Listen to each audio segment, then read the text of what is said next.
Hello, beautiful people, and welcome to the R&D show. We're your host. I'm Shari, I'm Ryan. and you're tuned into the one and only R&D show. Yeah. Happy Melody Mondays. Melody Mondays. Welcome to Melody Mondays. And before we kick off Melody Mondays, we want to send a very special Happy Mother's Day to all of our amazing, beautiful mothers that support the R&D show. Yes, sir. Happy Mother's Day to you. We appreciate you. We know that you guys are some amazing mothers, amazing energy. I know your kids appreciate you. So hopefully you took time to celebrate your day. Hopefully your kids took time to celebrate you. Yeah, we're sending y'all so much love and light. And we thank God for your existence, because without the beautiful mothers, there would be no us. So thank y'all so much. We honor you, we value you, we appreciate you, and we see you. And may God continue to bless you all the days of your life. Yes. All right, so let's get right into it, because there's a lot that we could talk about, but we're gonna get right into it. So we watched episode 2 of the new season of Love and Marriage Huntsville, and it just started off. I picked up where it left off, last episode, with Carlos introducing Sonny and Moses to the stage, completely throwing Melody off guard, shocking her, shocking the audience. And it's very interesting. I will say this, it seemed like it was a little premeditated for him to want to take a deep dive into their story in front of an audience of millimeters that already feel strongly about certain type of men and certain type of situations when it comes to relationships. And maybe you were the side chick, or you stole someone, you know what I mean? It seemed like it was a little premeditated, because you were going to get a reaction and a response that you were definitely looking for. And that's exactly what happened. You could tell that the audience was not pleased. A lot of the audience was not happy. Yeah, Carlos knew it was going to be a tough environment, because we know the millimeters that ride or die for Melody. We know that they want men that respect women, right? Absolutely. And in this case, you have Moses, who is maybe still talking to Desi at the same time he was talking to his producer. He was. Yeah. And he had other chicks as well. And so you know that she was going to catch the heat. So, yeah. And you can tell that Melody kind of looked uncomfortable, just a little bit. But she could also sense the energy as we sensed it, because I said, for some reason, Sonny is starting to become very aggressive, with telling however she feels. And it may have been based off of the heat that she was getting from the audience, because she said, I'm used to being behind the camera and being in front of the camera, and just catching all of this heat is different. So you could tell that she was now changing the way that she was communicating and responding to more of an aggressive, stern approach, as if I said what I said, I did what I did, and I'm not changing the type of attitude. Yeah, she definitely was super defensive and super stern, and said, y'all don't like it, don't worry about it. I got to be with the man that I fell in love with, so your opinion really is irrelevant. And I love when Melody said, because they're both telling their stories, their side. Moses is saying what he's saying, Sonny saying what she's saying, and Melody's like, let me chime in. It sounds a little gray to me. Yeah. And I don't do gray areas. That's why I got on this black and white. Yeah. I'm black and white. This is too much. These numbers ain't adding up. The math ain't mathing. The math ain't mathing. These numbers not adding up. So it was very interesting to listen to that story, because of course some of what Destiny had to be saying is true. And Carlos even kind of put Sonny on Front Street when he was like, you were dealing with one of our castmates who had to tell you their personal lives, who told you all of the information about them. But in the same breath, you're saying you didn't know nothing about this man, which is kind of not making any sense. So, yeah, things just not adding up. Yeah, it was very suspect. It was very suspect. And I think that Melody felt that way too. She was just like, the math ain't math. But it's interesting how Melody felt, because her and Destiny are not on the best terms, but I feel like Melody's for what's right. Right. And so I like the fact that she wasn't so subjective in that case, where she was, not against Destiny and what happened to her. She was very much like, this is wrong. There's a girl's code. Like, you're a producer. You're not supposed to necessarily be dating, someone's either ex who you were the producers for. She's like, let me pull up the code of ethics, because where is it in the contract? Is there I don't know. We'll just see how that plays out. It's crazy. So moving on, we then segue into Marcel and Maurice on the way to have a conversation, a heart-to-heart with Martel. Yeah, and they knew it was gonna go left. It was gonna go in one ear, out the other ear. That was like, Marcel was very much like, this is pointless. Like, this is very much pointless. We're gonna get there, he's gonna say this, he's gonna say that. And as soon as they got there, he was very defensive and did not receive anything they had to say. So it all came to fruition. So that was very interesting to see. It was actually uncomfortable to see, because in one way, right message, a little bit, wrong messengers. You know what I mean? Sometimes people are not going to be able to receive certain things depending on who the messenger is. So what was the message they were delivering? What happened? Okay. It was more so them going over there to have a sit down or a heart-to-heart or a stand-up, because they stood up, to let him know that he was pretty much in the wrong. And what he's doing is playing tit for tat. And it's not looking good, because you don't have to react and respond to certain things, and the way that he's going about certain things can be very damaging. And they're just trying to give him a different perspective to let him know, like, you don't have to show up this way. You don't have to show that you are upset and you're angry in this manner by going to go have a sit down and do a tell-all with a blogger to try to expose your wife. But again, what Martel does is he plays the villain and the victim. He tries to play it well, but it doesn't come across well at all on TV. It comes across as a huge joke, because he's like, he said nice guys finish last or something like that. No, the nice guys get the short end of the stick. Like, when were you nice? Right. 10 years ago? Was it like 10 years ago maybe? It's weird to me, because he swears he's done nothing. The conversation that he's having is like, I don't even do nothing. You know what I'm saying? I'll be chilling. Don't understand. But then I'll look up and she's talking about me on social media. She's talking about me here. So I'm like, okay, if she want to go to low, I'm going to go to hell. But it's like, nobody else is seeing this. Yeah. Wouldn't Marcel and Maurice would have been like, okay, I do remember when she did do this, so I can understand. But they don't have any examples as to when Melody did any of these things. And again, he's doing this based off of some charges that were filed a year or so ago. You know what I mean? So the math still ain't math in there. Yeah, for actions that he was taking to possibly expose his ex-wife, their sexual relationship. So that could have been very damaging. So in actuality, Melody really was just responding to what he did. It's not something she instigated. She was responding to his actions. So there's consequences, and there was consequences. Instead of being a man accepting your consequences, you want to go to hell. But in going to hell, you're going to hell with your baby's mother. Like, your kids are going to be able to see this someday. And so they're going to be able to really get a good insight into who their father is. So you got to be very careful, because you're trying to go to hell on their mother.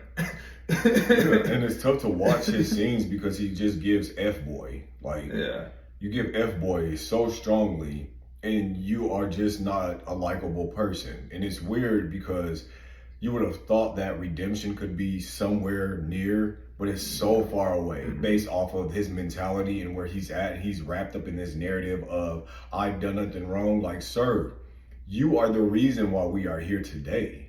Your wrongdoing those years ago, when she gave you an opportunity to get it right, is the reason why you've lost your wife.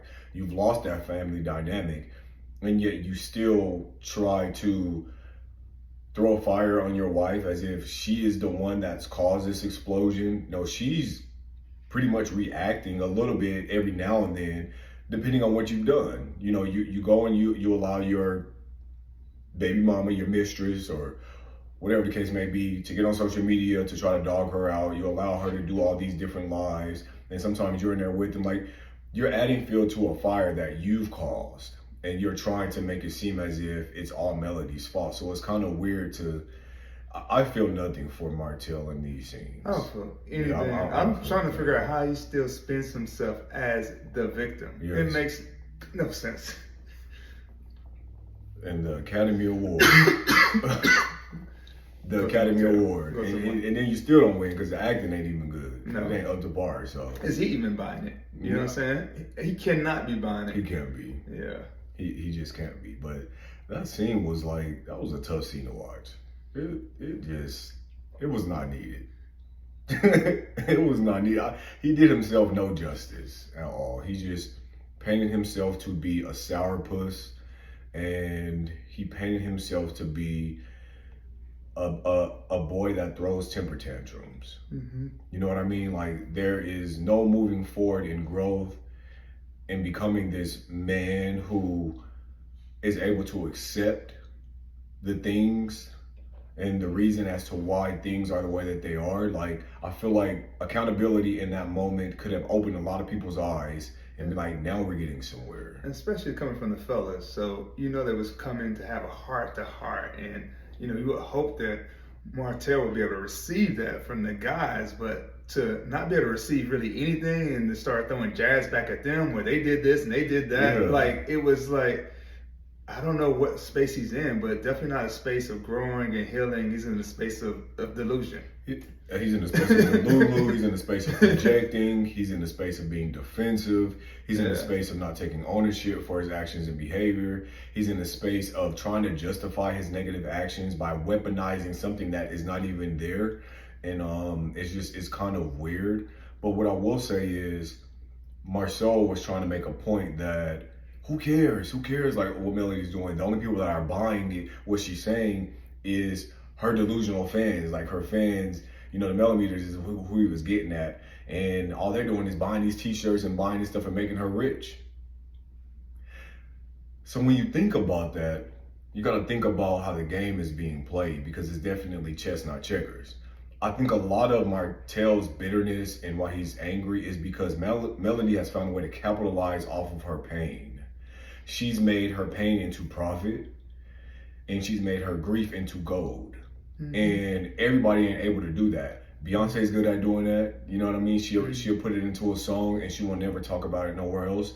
And but she's capitalized off of his inappropriate behaviors. Absolutely. Right. So he's adding fuel to the fire. Right. So if he's really concerned about her winning, he could just shut up. He could just shut up. He's adding fuel to the fire, and people are even rooting for Melody even more and buying more of her t-shirts and dislike him even more. So he's keeping things up. So if he would learn to just let things just, slide off his shoulders and not even care, then, there would be nothing there. There'd be nothing there. Nothing there. But because you keep doing things and this, that, and the other, and you're adding more fuel and you're starting all these little fires everywhere, she's just being a mastermind and gently picking certain little fires and putting water on there and being like, okay, I'll put this on my next t-shirt.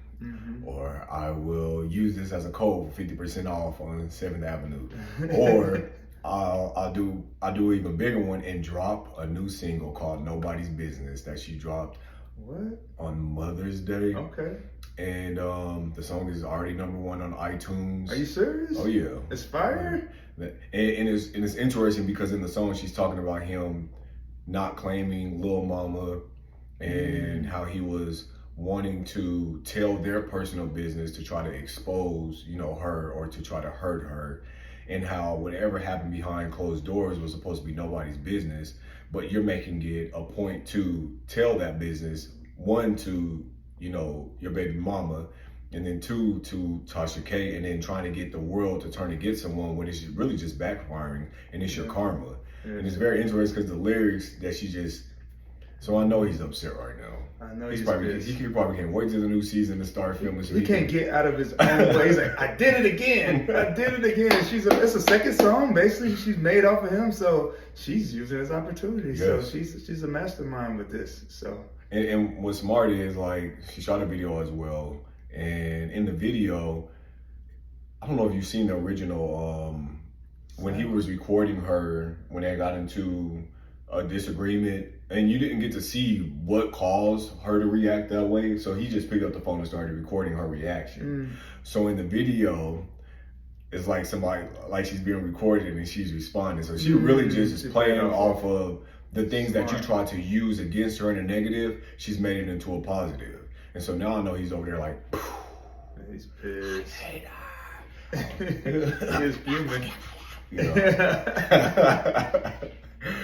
Now he's really upset. But like you just said, stop giving her ammunition. Like you're literally loading the gun and then pointing it right back at yourself. And it just doesn't make any sense. The best thing that you can do is go and get help for yourself. You know what I mean? Just sitting over there and being angry.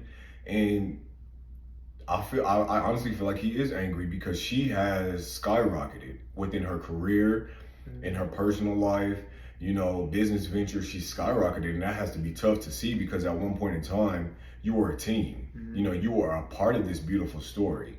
And now you're on the outside looking in, and you only get to watch this story continue to unfold in such a beautiful way. So there's got to be some bitterness there. I'm pretty sure there's some bitterness. It's bitterness then not only because of her success, but also, you know, Martel still loves Melody. Yeah.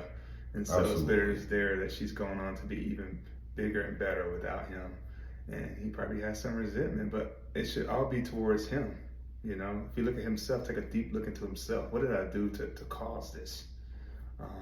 And so be able to step back and then to be able to root for Melody to win, then root for each other to win. I felt like maybe in the most recent episode, Melody said she wants to see him get better, to be the best father he can be, the best man that he can be. And so he should wish the same for her. Absolutely. But you can't wish that when your heart is full of hate and jealousy and envy and bitterness. Until you get that out of your heart, you won't be able to wish anyone well. Yeah.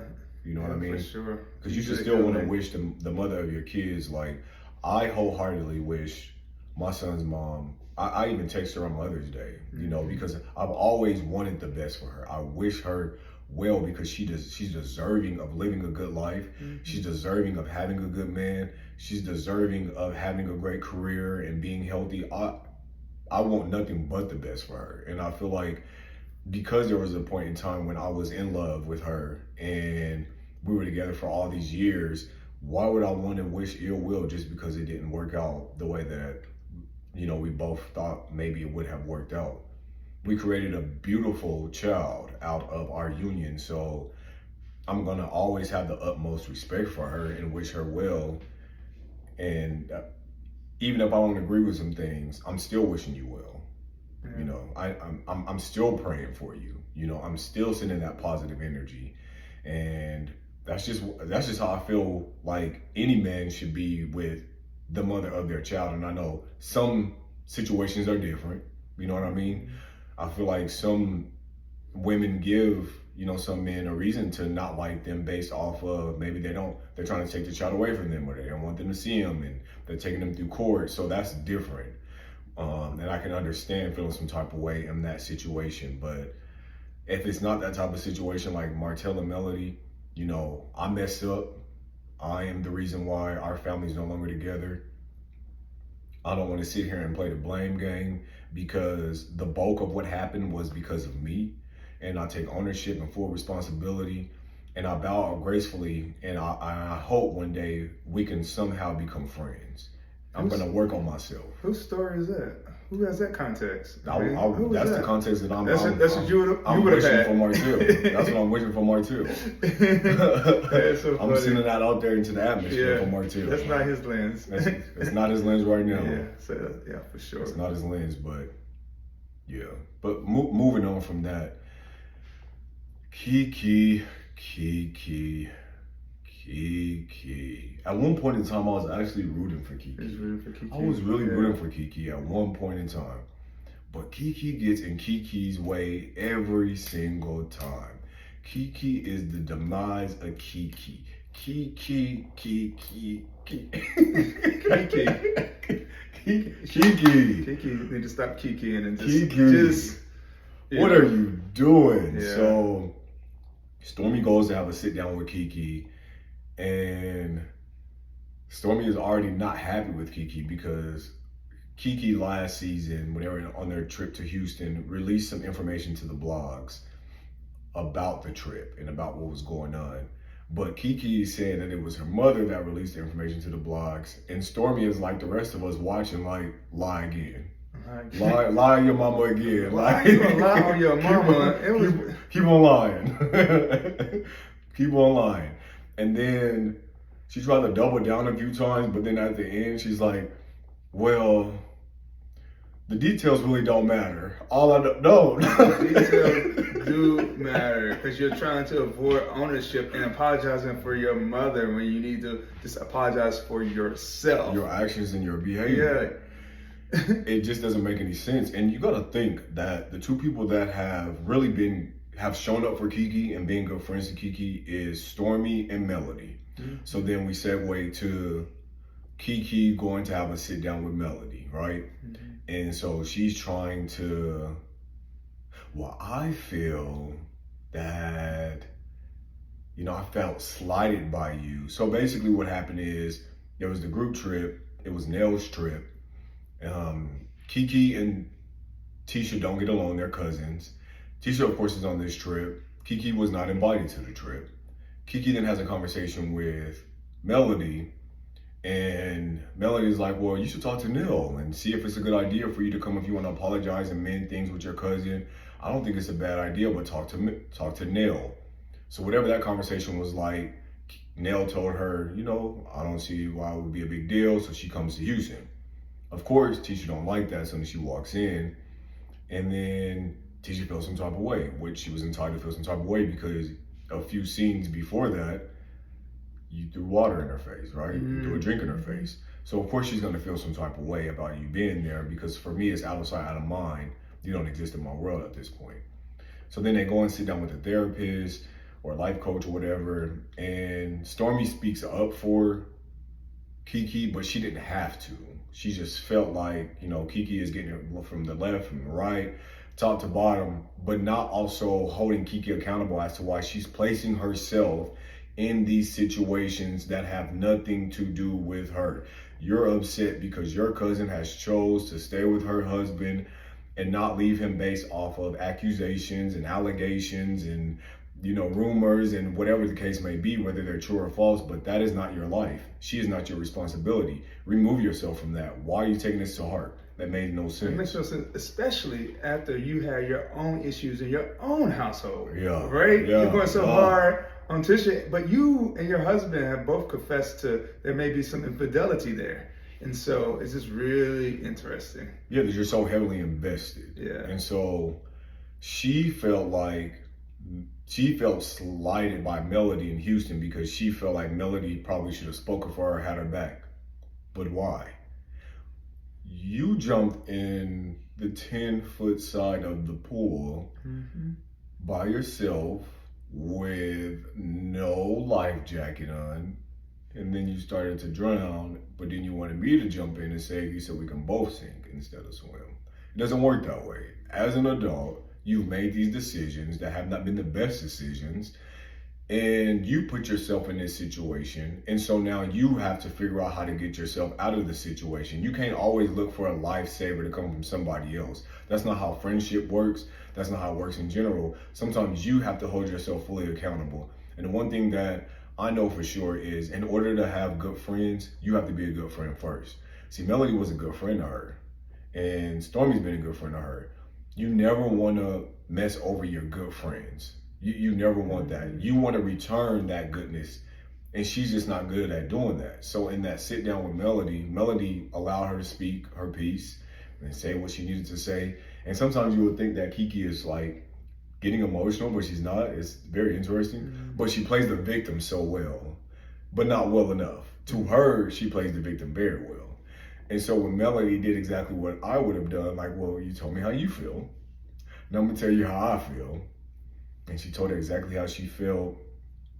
And when you get to a space where you're done with a certain type of energy and a certain type of person, there's no more grace. I wish you well. I hope, everything works out for you, for the good of you. There's no hate there. I can love you from a distance, but goodbye, be gone, good riddance. And that's pretty much what it was. And I don't blame Melody. Like, you no longer get to play in my face. I won't give you another opportunity to show me exactly who you are and me not believe it. Well, Melody has learned so much from her experience with Martel. Absolutely. Martel played in her face so much that now she has stronger boundaries with people, and she has less tolerance for mess. And she saw this coming. She sees this stuff coming from Kiki. She's like, I don't want to be bothered with it. I'm moving on. I moved on from that BS in my relationship. I don't want to deal with it with my friends. So I wish you best. I wish you best over there. Yeah. You know? And I'm good at doing that. Yeah. You know, I can do that I do that with family. I do it with friends. I do it with coworkers. I can wish you the best because I do want the best for you, because what happens is, when you are angry at someone, or you have hate in your heart, or you have ill intentions for them, you're only destroying yourself slowly from the inside out, because that requires a certain type of negative energy that you're thriving off of. And so you're not really happy at the end of the day. You know what I mean? You're not living your full whole self, because the other side of you, you know, wants some type of revenge, or you really hate this person, but it requires so much of your peace. You're depriving yourself of the peace that passes all understanding. And see, one thing about me is I don't like to deprive myself of the peace that passes all understanding, because I like to live a peaceful type of life in my mind, body, soul, spirit, and my heart. I don't like to carry no heaviness. And so I can not like someone as far as what they've done to me, but I don't hate them. Yeah. And I wish them well. I just don't deal with them. Yeah, my grandfather said this the best. He said, you don't have to like everyone, but you love everyone. Right. And so if you don't like someone, that means you don't have to deal with them. Absolutely. And you can put them over there, and you can love them while they're over there, and you're over here, and wish them nothing but the best. Yeah, you absolutely have to compartmentalize those relationships and those people. And that's just how I operate. And I'm so good at it. And I love to see that Melody operates the same way. She's so good at it. Yeah. She's like, well, you know, I appreciate you stopping by. I was thinking that was you all the way. That is so you. I was like, that is not me. Goodbye. That is not me. I took your whole space for just about everyone. I can compartmentalize, and you know, maybe people may no longer be on their front, in my front row. They may be in the back row, the middle row, or they may be even the balcony. But I can find some way to hold space for most people. This one, on the other hand, I'm in Thailand and they are in the North Pole somewhere, freezing, because we are on two separate sides of the world. Like, yeah. But you know, I still wish you well. I just do. Yeah. But I really enjoy like Melody's facial expressions and like her posture while she was just, because you know when you listening, when you already got your mind made up, so you really listening like, okay, just keep going. I'm just waiting till you're done. Yeah, she said, this was more for you than for me, right? This is to clear your conscience, because my mind is made up. Once I'm done with it, I'm going to tell you thank you for your services. Thank you for your services. And that's exactly what it was. But another thing that was funny is Kiki sat on that couch with Stormy and had the nerve to say, oh, Lord. Kiki's talking about, because I'm the smartest one. Right, with that line? No, girl. I'm the smartest woman here. I'm the smartest one here. No. And I'm looking around like, where is this person at? I'm trying to find the smartest person that was in that room, because it was not Kiki. Delusion. The delusion of it all. Kiki Delulu. But we wishing Kiki the best. Yes, we do. Because Kiki is a roller coaster ride. That baby is a roller coaster ride. I can't believe she blamed it on mom. Allowed her mom to take that responsibility. That is wild. And maybe her mom was okay with it. It was like, I'll take the heat, baby. Don't worry, I'll take the heat. But dang, I don't know if I let my mom take that one. But no. Since you know people not gonna believe you. No. What, you know, like, what incentive does your mom have to go to the blogs and communicate this information? It just doesn't make any sense. Somebody get Kiki mom information. We would like to interview her. Yes. I need to ask. Mama, no, I know. Now, did you really? I'm a heart of hearts. I know that you didn't go and do all this and it was your daughter and you allowed, but that's wild. Yeah. But that's like our takeaways. Anything else you took away from this?